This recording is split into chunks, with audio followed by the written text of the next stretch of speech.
नमस्कार, स्वागत है आपका। आप देख रहे हैं SBCN न्यूज और आपके साथ मैं हूं वैशाली व्यास। आइए बुलेटिन की शुरुआत करते हैं इस वक्त की अहम खबरों के साथ। आज नीमच पुलिस अधीक्षक कार्यालय में बड़ी संख्या में मनासा तहसील के कुकड़ेश्वर थाना अंतर्गत आने वाले गांव कानखेड़ी के ग्रामीण पहुंचे, जिन्होंने नीमच SP सूरज कुमार वर्मा के नाम एक ज्ञापन दिया। ज्ञापन के माध्यम से बताया गया कि विरोधी पक्ष के द्वारा पीड़ित परिवार के साथ नाली पर पुतला बनाने के विवाद के दौरान जमकर धारदार हथियारों से मारपीट की गई। पीड़ित पक्ष की महिलाओं के साथ बदसलूकी करने के साथ साथ उन्हें मारा गया, जिसमें गंभीर चोटें भी आई। इसके बावजूद भी आरोपियों ने पुलिस व चिकित्सा विभाग के साथ मिलीभगत करके कार्रवाई को पक्षपातपूर्ण किया है।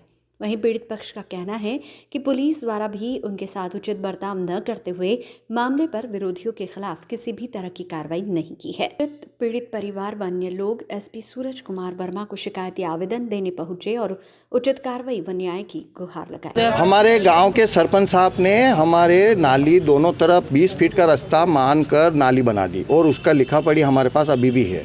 और उन्होंने नाली की दोनों तरफ से खुली रखने का वायदा करके हम सहमत होकर नाली खुली रखना, और सामने वाली पार्टी ने नाली खुली नहीं रखते हुए वो नाली के ऊपर कम से कम 4 फीट चबूतरा बनाया नाली से आके। और फिर इस बात पे हमने 100 नंबर लगाई और फिर ये 100 नंबर वाले ने हमारा पक्ष नहीं लिया, लाठीचार्ज हुआ, हमारे 5 आदमी जेल चले गए और नहीं थे वहाँ पे उनका भी नाम लिखवा दिया। और मेरे नंदलाल नहीं, ये मेरे बड़ी मम्मी, इनके सिर पे टाँके आए और हम थाने पे, मैं तो था ही नहीं, मनासा टाँके लेने के लिए मनासा आए या मनासा अस्पताल में इलाज करवा के थाने गए। थाने में ये किस बात को लेकर के मारपीट करी है? ये नाली के विवाद में, चबूतरे के विवाद में। मारने वाले कौन है? ये लक्ष्मीनारायण पाटीदार, मुकेश पाटीदार, अंबाराम पाटीदार, विष्णु पाटीदार, शिव नारायण पाटीदार, रमेश प्रजापत और वो क्या नाम उसका, इस मामले में अपने परिवार के कितने सदस्य? अपने परिवार के कुल 5 सदस्य। क्या कहना है आपका? क्या पुलिस सुनवाई? हमारे को हमारी सुनवाई चाहिए। हमने पुलिस ने हमारी बिल्कुल ही नहीं सुनी। आज आप यहाँ पर आए हैं SP साहब के यहाँ पे, क्या मांग ली आपने? हमने मांग ये ली कि हमारे बड़ी मम्मी को जो लगी, चाहे उनके लगी हमारे लगी, वो तो जिसके लगी वो तो जेल है और नहीं लगी वो गांव में घूम रहे हैं। एक तरफा मामला कर दिया और हम अंदर जाने लगे तो वो पुलिस वाला बोला कि बाहर बैठ। तो वो थाना वो रिपोर्ट कायमी करते वो उन्होंने ना, और हाँ सामने वाली पार्टी उन्होंने वो धारा का तो हमको पता चलता नहीं है, पर बाकी उन्होंने जाके मेरे को कहा बाहर बैठा और वो साइड में गए। साइड में पैसे, पुराना कोई विवाद तो नहीं है? पुराना कुछ भी विवाद नहीं है। गांव का सरपंच साहब बोलेंगे कि इसमें विवाद है कि नहीं है। महिलाओं पर हो रहे अत्याचार और दहेज प्रताड़ना के खिलाफ राजपूत समाज की समस्त क्षत्राणियों ने एक मत होकर आवाज उठाई है और महिलाओं के सम्मान में दहेज विरोधी संगठन का गठन किया है। राजपूत समाज की क्षत्राणियों द्वारा मंगलवार को लायंस पार्क के समीप एक निजी रेस्टोरेंट में बैठक का आयोजित किया गया। आयोजित बैठक में महिलाओं पर हो रहे अत्याचार और दहेज प्रताड़ना से निपटने के लिए विचार विमर्श किया गया। इसके साथ ही दहेज ना लेने और ना देने की शपथ भी ली गई। इस अवसर पर महिला क्षत्राणियों द्वारा दहेज विरोधी संगठन का गठन भी किया गया, जिसमें जिलाध्यक्ष पद पर सुगंधा कुंवर शक्तावत और महामंत्री पद पर उगम कुंवर गौड़ को नियुक्त किया गया। इसके साथ ही मीडिया प्रभारी का दायित्व मौसम गौड़ को सौंपा गया। राजपूत समाज की सभी क्षत्राणियों ने मिलकर आज दहेज विरोधी जो संगठन चल रहा है सभी ज़िलों में, तो नीमच ज़िले में आज इसकी स्थापना होने जा रही है। क्योंकि पूरे प्रदेश में या पूरे भारत में दहेज विरोधी संगठन बन रहे हैं, आज उसका स्थापना दिवस भी है, तो आज हम यहाँ पर नई टीम गठन कर रहे हैं। मैं जिला अध्यक्ष, दहेज विरोधी जिला अध्यक्ष सुगंधा शक्तावत। आगे आपके द्वारा किस तरह के आयोजन किए जाएंगे? समाज में फैले हुई कुरीतियाँ जैसे दहेज देना, दारू, ये राजपूत समाज में अब ज़्यादा ही है। इस वजह से बहुत सारी लड़कियों के संबंध नहीं हो पाते हैं, तो हमने सोचा ये संगठन बनाएंगे, इसके द्वारा सभी को जागरूक करेंगे ताकि वह सब जागरूक हों, सब इसका विरोध करें और इसमें सब अपनी सहमति दें। दहेज हमारे समाज में व्याप्त मतलब दहेज का जो दहेज दारू और दिखावा हमारे समाज में बहुत ज़्यादा व्याप्त है। और इसी ने हमारे समाज को खोखला कर रखा है। इसी के विरोध में हमने एक दहेज विरोधी संगठन का गठन किया गया और उसकी कार्यकारिणी का विस्तार किया गया है। उसमें हम समाज में फैले दहेज और दहेज के प्रति जो व्याप्त बुराइयां हैं उसके खिलाफ हम लोग कार्रवाई करने की कोशिश करेंगे। किस उद्देश्य को लेकर आपने गठन किया है? क्या समस्या आ रही है जिसके कारण आपको ये कदम उठाना पड़ा है? हमारे समाज में दहेज का बहुत ज़्यादा ही मैंने आपको बताया, दहेज हमारे समाज में बहुत ज़्यादा व्याप्त है, एक बुराई के रूप में है जो हमारे समाज को खोखला करती जा रही है। इसके विरोध में हम एक दहेज मतलब एक संगठन, एक कार्यकारिणी का गठन किया है ताकि हम समाज को मतलब संगठित करके उनको एक मार्गदर्शन दे सकें, उनको समझा सकें कि दहेज के विरोध खिलाफ आप आवाज़ उठाइए, दहेज न लेना न देने के पक्ष में रहिए और एक सहमति से आप आगे बढ़िए। प्रदेश सहित जिले एवं अंचल में विगत 2 दिनों से हो रही बेमौसम बारिश एवं ओलावृष्टि के चलते अंचल के किसानों को भारी नुकसान हुआ है, जिसमें किसानों की गेहूं, चना, अफीम जैसी फसलों को नुकसान पहुंचा है। मंगलवार को कांग्रेस नेता तरुण बाहेती के नेतृत्व में जावद, जेरन एवं नीमच जिले के कई क्षेत्र से किसान अपनी फसल लेकर कलेक्टर कार्यालय पहुंचे, जहां किसानों ने कलेक्टर जितेंद्र सिंह राजे से मुलाकात कर उन्हें अपनी फसलों में हुए नुकसान से अवगत कराया। साथ ही किसानों ने कलेक्टर से मांग की है कि वे प्रशासनिक टीम से खेतों का निरीक्षण करवाए एवं पंचनामा बनाकर नुकसानी आकलन कर शासन स्तर पर मुआवजा दिलाया जाए। साथ ही किसानों ने ये भी मांग की है कि 2019 की फसलों का नुकसानी बीमा जो उन्हें अभी तक प्राप्त नहीं हुआ है, बैंकों से चर्चा कर वह भी दिलाया जाए। जबकि जिले के सभी किसानों ने बैंक की सभी प्रक्रियाएं पूरी की है, परंतु बैंकों द्वारा उन्हें बेवजह चक्कर कटाए जा रहे हैं और फसल बीमा की राशि उनके खातों में नहीं डाली जा रही है, जिससे किसान काफी परेशान हो रहे हैं। जिला कलेक्टर में आए हैं और हम लोगों ने बात करी है कि जो शीतलहर और पाला गिरा है उसकी वजह से किसानों की फसलों में भारी नुकसान हुआ है। चना, रायड़ा, सरसों और अफीम सारी फसलें नष्ट सी हो गई है और उनके बीज खत्म हो गए हैं। तो इसलिए आज हम किसानों के साथ फसलें हमने लेकर आए हैं, जिला कलेक्टर को सौंपी है कि इसमें कलेक्टर ने बताया, कहा हम लोगों ने कि इस पर आप शीघ्र टीम बनाकर जनता को राहत प्रदान करें और इसका मुआवजा जारी करें। दूसरी बात हमारी ये थी कि फसल बीमा की बैंकों ने प्रीमियम काट ली है, लेकिन बैंक में बीमा राशि नहीं आई है। उसको लेकर आज हम विद डॉक्यूमेंट्स कलेक्टर से मिले हैं, उसमें कि हमें बीमा किसानों को खरीफ 2019 बीमा दिलवाया जाए। नीमच शहर के अंबेडकर रोड पर आज उस समय एक बड़ा हादसा टल गया जब लोहे के पाइप से भरा हुआ एक टेम्पो अचानक ज्यादा वजन होने से असंतुलित होकर पलटी खा गया।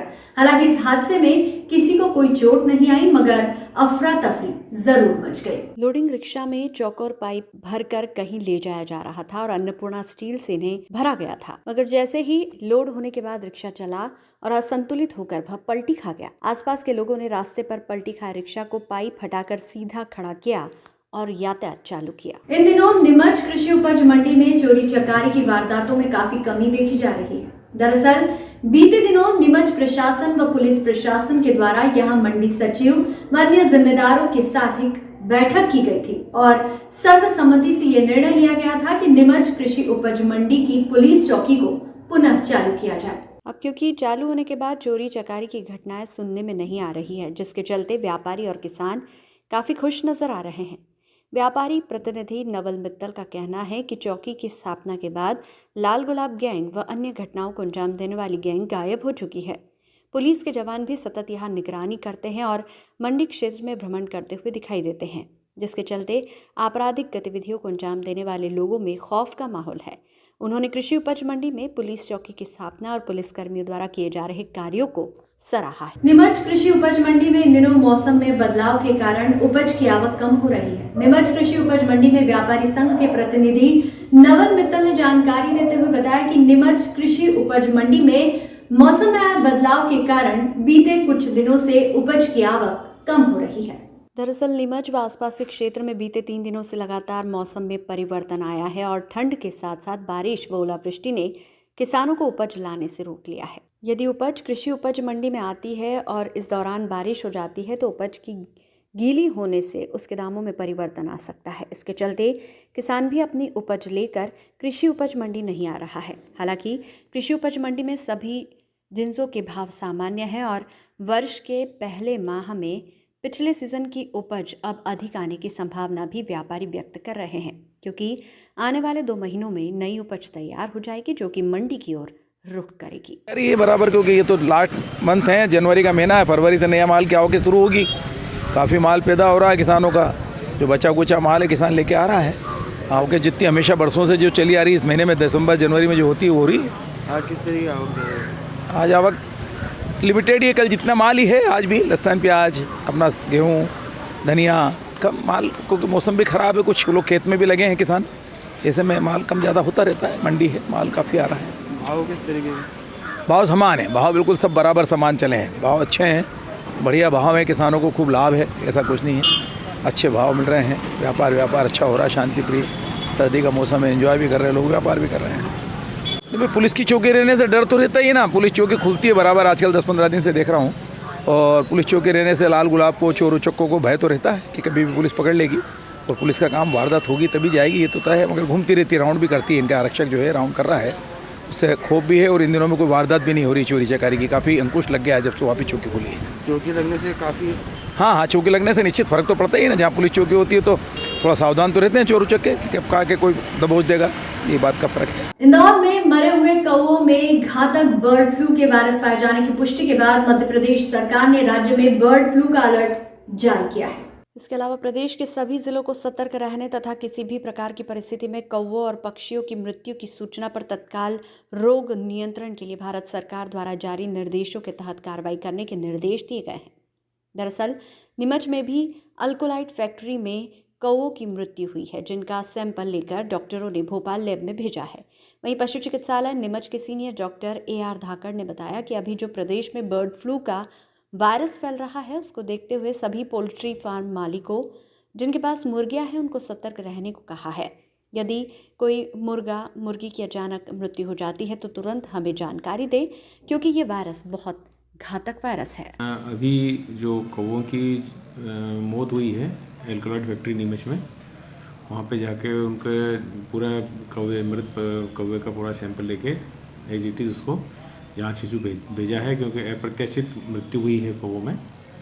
और इसी के साथ ही एहतियात के तौर पर जो दूसरी जगहों पे बर्ड फ्लू की जो रिपोर्टिंग हुई है उसको ध्यान में रखते हुए हम लोगों ने शहर के जो मुर्गी व्यवसायी हैं, मार्केट वाले या किसान जो पशु मुर्गी पालन करते हैं, उनके यहाँ पर निरीक्षण किया है।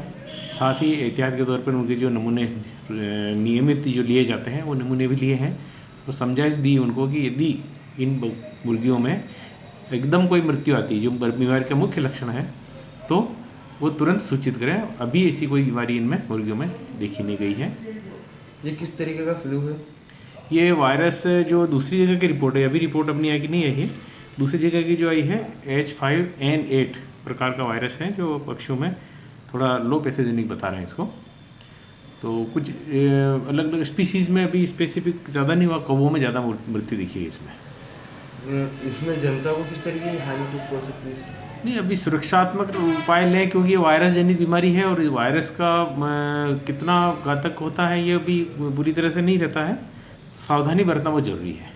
अभी इंसान में कोई रिपोर्ट नहीं हुई कि बीमार इंसान होता है, फिर भी सावधानी रखना जरूरी है। मुर्गी व्यवसाय को किस तरीके से आपने उनको अवगत करा इस चीज़? उनको बताया गया कि आप लोग मुर्गी में यदि कोई बीमारी के लक्षण परिलक्षित होते हैं या अप्रत्याशित मृत्यु होती है या बीमार होती है तो हमको तुरंत सूचित करें, जिससे कि इस बीमारी को उस एरिया से आगे न बढ़ने दें। नीमच शहर के सिंधी कॉलोनी में जनप्रतिनिधियों की पहल पर CC रोड का निर्माण किया जा रहा है। सिंधी कॉलोनी वासियों का कहना है कि लंबे समय से उन्हें CC रोड न होने की वजह से बारिश के दौरान परेशानियों का सामना करना पड़ रहा था, जिसके चलते उनका कई बार बारिश में घरों से बाहर निकलना मुश्किल हो जाता था। मगर अब क्षेत्रीय पार्षद, विधायक, प्रशासन के सहयोग व पहल पर CC रोड का कार्य प्रारंभ हो गया है। इसे लेकर क्षेत्रवासी काफ़ी उत्साहित है।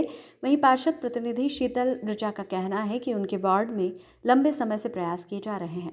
हालांकि विगत कांग्रेस सरकार में इन कार्यों को प्रगति नहीं दे पाए थे, मगर अब फिर से विकास कार्यों ने रफ्तार पकड़ ली है। आने वाले दिनों में वार्ड के विकास कार्यों पर और ज़्यादा गति मिलेगी और बेहतर काम किए जाएंगे। हमारी नगरपालिका में परिषद रही, परिषद में नगरपालिका अध्यक्ष राकेश जी पप्पू जैन साहब के नेतृत्व में पूरे शहर में विकास की गंगा बही। उसी गंगा के तहत उस समय तत्कालीन हमारे भी विधायक वर्तमान दिलीप सिंह जी परिहार साहब का भी काफ़ी सहयोग रहा। मध्य प्रदेश शासन से भी काफ़ी पैसा आया पूरी नगर पालिका परिषद में। और जब पप्पू भैया ने हमारे सिंधी कॉलोनी में 40 लाख रुपए का सीसी रोड के निर्माण का प्रस्ताव पास करवाया परिषद से, मैं पूरी परिषद को धन्यवाद देता हूँ कि उन्होंने पूरी परिषद ने हर वार्ड में विकास की बात कही है, जिसमें हमारा सिंधी कॉलोनी क्षेत्र भी आ रहा है। और इस जो सीसी रोड निर्माण हो रहा है इसमें पहले यहाँ पर हालतें बहुत खस्ता थी, पहले रोड नहीं थे, और अब उसके बाद जब रोड बनने की जा रही है तो वार्ड वासियों में काफ़ी खुशी की लहर है। कितने समय बाद ये रोड बन रहा है? 30 से 40 वर्ष बाद बना। नीमच जिले में शिक्षा विभाग द्वारा दक्षता आकलन परीक्षा का आयोजन किया गया, जिसमें जिले के 26 शिक्षकों ने भाग लिया। 2 दिन तक इस परीक्षा का आयोजन किया गया, जिसमें पहले दिन 8 शिक्षकों ने तो वहीं दूसरे दिन 18 शिक्षकों ने परीक्षा में भाग लिया। दरअसल ये परीक्षा उन शिक्षकों के लिए आयोजित की गई थी जिन शिक्षकों के विद्यालय का रिजल्ट 40% से कम रहा है। इस दक्षता आकलन परीक्षा के परिणाम के आधार पर शिक्षकों के भविष्य का फैसला इनके स्वयं के परिणामों पर निर्भर होगा। नीमच जिले के अतिरिक्त जिला परियोजना अधिकारी प्रलय उपाध्याय ने जानकारी देते हुए बताया कि दक्षता आकलन परीक्षा की कॉपियों को भोपाल मूल्यांकन के लिए भेजा गया है। साथ ही यदि किसी का परिणाम ठीक नहीं आता है तो उन्हें प्रशिक्षण के माध्यम से पुनः परिणामों को बेहतर लाने के लिए ट्रेन किया जाएगा। शिक्षा विभाग ने दक्षता आकलन परीक्षा का आयोजन किया है। दक्षता आकलन परीक्षा में जिन विद्यालयों का 40% से कम रिजल्ट रहा है उनके लिए दक्षता आकलन परीक्षा थी। तो जिन विद्यालयों का जो हाई स्कूल हायर सेकेंडरी उनका जो रिजल्ट है 40 या 40 से कम रहा है तो उनके कैचमेंट एरिया के जो मिडिल स्कूल है, मिडिल स्कूलों के सभी शिक्षकों की परीक्षा हुई है। अपने यहाँ 4 स्कूल ऐसे थे जिनका रिजल्ट 40 या 40 से कम था, तो उनके कैचमेंट के 18 शिक्षकों की आज परीक्षा हुई है जो सभी माध्यमिक शिक्षक या यूडीटी थे। कल भी परीक्षा का आयोजन किया गया था। कल जिन स्कूलों के विषयवार रिजल्ट 40% से कम था तो वो 8 शिक्षक थे, 4 विज्ञान में और 4 गणित में। उनका कल दक्षता आकलन परीक्षा उनकी कल हुई है और आज 18 शिक्षकों की हुई है। और भी होने वाली है? नहीं, और नहीं, बस यही है। इनका जो परीक्षा परिणाम है वो राज्य स्तर पर भेजा जाएगा। अगर इसमें ये अनुत्तीर्ण रहते हैं तो उनको 2 महीने का और समय दिया जाएगा। 2 महीने में वो अपनी तैयारी करेंगे, उनका दक्षता आकलन भी करवाया जाएगा, मतलब प्रशिक्षण दिया जाएगा और उसके बाद फिर से परीक्षा ली जाएगी। तो उस समय तक उम्मीद है कि ऐसी कोई स्थिति नहीं रहेगी। सभी शिक्षक हमारे अच्छे पढ़ाने वाले शिक्षक हैं और अच्छी मेहनत भी करते हैं, लेकिन चूंकि शासन का आदेश है तो उसी के अंतर्गत हमने दक्षता आकलन परीक्षा ली है। आपका नाम? मैं प्रलय कुमार उपाध्याय, अतिरिक्त जिला परियोजना समन्वयक। केंद्रीय पेट्रोलियम मंत्रालय के द्वारा गैस उपभोक्ताओं की रेसलिंग सिस्टम आजकल ऑनलाइन कर दिया गया है, जिसके चलते आज SMS, व्हाट्सएप और कॉलिंग के माध्यम से ही गैस कनेक्शन रिफिल करने के लिए बुक हो जाता है। मंत्रालय गैस कंपनियों ने आगे बढ़ते हुए अब मिस कॉल सिस्टम दे दिया है। इसके लिए उपभोक्ता को अपना मोबाइल नंबर गैस एजेंसी पर रजिस्टर्ड कराना होगा। जिस मोबाइल को वे रजिस्ट्रेशन कराएंगे उसके माध्यम से महज मिस कॉल देने से ही गैस की टंकी बुक हो जाएगी। इससे उपभोक्ताओं को जो कि मोबाइल, व्हाट्सएप, SMS करने में असमर्थ महसूस करते हैं उन्हें काफ़ी आसानी होगी। ऐसा है, भारत सरकार ने गैस बुकिंग के लिए बहुत बड़ी राहत प्रदान की उपभोक्ताओं को। अनेक प्रकार से गैस बुकिंग आप करा सकते हैं। 24 घंटे 7 दिन गैस बुकिंग है। जो बुज़ुर्ग लोग होते हैं जिनको मोबाइल चलाना नहीं आता है, अभी वर्तमान में क्या है, मोबाइल से बुकिंग है, ये गवर्नमेंट का कॉन्सेप्ट है। और ये हम लोगों के द्वारा फीडबैक दिया गया है कि हर गरीब आदमी के पास मोबाइल चलाना नहीं आता। बुजुर्ग महिलाएं हैं, गरीब लोग हैं, अनपढ़ हैं, झुग्गी झोपड़ी वाले, उनको मोबाइल चलाना नहीं आता है। तो गवर्नमेंट ने उस बेस पे एक मिस्ड कॉल योजना प्रारंभ की है। उसका एक मोबाइल नंबर अलग दे दिया है, केवल उसका वो आपने सेव कर लिया है मोबाइल को, और अगर उसको मिस कॉल देंगे तो गैस बुक हो जाएगी और उसके SMS वगैरह भी आ जाएंगे। तो ये नंबर है, मिस कॉल का अलग से नंबर दिया है 84549 और 5 बार 5। ये नंबर पे अगर मिस कॉल देंगे तो वो फ़ोन गैस जो है बुक हो जाएगी। लेकिन उस मोबाइल से मिस कॉल दिया जा सकता है जो गैस एजेंसी पर रजिस्टर्ड है। इसी प्रकार एक नंबर और है जिससे आप SMS भी कर सकते हो और कॉल भी कर सकते हो। कॉल करेंगे तो सिस्टम से होगा वो 1 दबाव 2 दबाव वाला, वो भी बहुत सरल प्रक्रिया है। 1 सेकंड के अंदर आपने कस्टमर को कंफर्मेशन हो जाता है कि आपकी गैस बुक हो गई। उसका नंबर है 77189 और 5 बार 5। इसी प्रकार एक व्हाट्सअप सुविधा भी दी है। आजकल व्हाट्सअप का चलन है, तो व्हाट्सअप पे भी इंडियन गैस बुक हो सकती है। उसका नंबर है 75 और 6 बार 8 और 24 यानी 24 घंटे के मान से 24 दिया है, ताकि याद है कि 24 घंटे गैस बुक होगा। वो व्हाट्सएप पे और SMS करना हो तो रिफ़िल करना पड़ेगा कैपिटल अक्षर में। उसकी स्पेलिंग REFILL। ये नंबर पे अगर रिफ़िल का SMS देंगे तो रिफ़िल हो जाएगी, व्हाट्सएप पे बुकिंग हो जाएगी, मिस कॉल से बुकिंग हो जाएगी और 24 घंटे वो सिस्टम से बुकिंग हो जाएगी। इसके अलावा भीम ऐप है, PATM है, या जो भी ऑनलाइन के जो सिस्टम है उन सब पर भी गैस बुकिंग की सुविधा उपलब्ध है। यदि मिस कॉल में दो बार एक दो बार मिस कॉल जैसे वो समझते नहीं तो उसमें क्या होगा? उसमें एक बार ही बुकिंग होगी ना। जब तक एक बार बुकिंग होगी, जैसे आज कोई नंबर गैस का बुक कराया है तो हमारे यहाँ पे रात को 12:30 बजे तक डाउनलोड हो जाता है बुकिंग, और सेकंड डे उसकी सप्लाई के लिए बिल बन जाएगा। जब सप्लाई हो जाएगी तो सप्लाई होने के बाद फिर वापस बुक होगा। इस बीच में आपने 3 बार 4 बार 5 बार यदि मिस कॉल मार भी दिए तो बुकिंग एक बार ही होगी, तो बुकिंग होगी नहीं। जब तक गैस रिफिल डिलीवर नहीं हो जाएगी तब तक नई बुकिंग नहीं होगी। मंदसौर के दलोदा कृषि उपज मंडी से कांग्रेस कार्यकर्ताओं ने सरदार वल्लभ भाई पटेल की प्रतिमा पर माल्यार्पण कर दलोदा से मंदसौर तक 16 किलोमीटर की पैदल यात्रा निकाली, जिसमें कांग्रेस पार्टी के सैकड़ों कार्यकर्ताओं ने भाग लिया। दरअसल आपको बता दें कि केंद्र सरकार द्वारा 3 कृषि बिल पास किए गए, जिसके विरोध में लाखों किसान लगातार 1 माह से अधिक समय से धरना प्रदर्शन कर रहे हैं। इस दौरान 50 से अधिक किसानों की अनशन के दौरान मौत हो गई। इसकी किसी ने सुध नहीं ली। इस आक्रोश के चलते दलोदा कृषि उपज मंडी से मंदसौर तक किसान स्वाभिमान पद यात्रा निकाली गई। यात्रा का जगह जगह भव्य स्वागत किया गया। वहीं बता दें कि आगामी 8 दिसंबर को कांग्रेस किसानों के समर्थन में केंद्र सरकार के खिलाफ बड़ा प्रदर्शन करने वाली है। SBCN के लिए दलोदा से परमेश्वर सोलंकी की रिपोर्ट। इसके अंदर केंद्र के अंदर मोदी सरकार ने 3 किसान विरोधी कानून लागू करने की योजना बनाई है।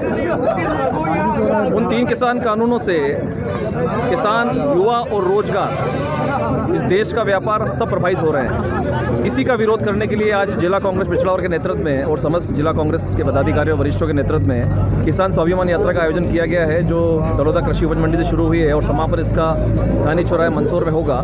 इसका उद्देश्य सिर्फ ये है कि किसानों को अपनी उपज का उचित दाम मिले, MSP की गारंटी हो, क्योंकि इस समय देश के युवाओं, किसानों और व्यापार की तरफ देखने की बजाय नरेंद्र मोदी का ध्यान अडानी और अंबानी को किस तरह अमीर बनाया जाए उस पर लगा हुआ है।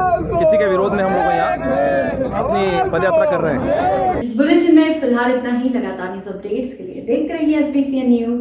नमस्कार।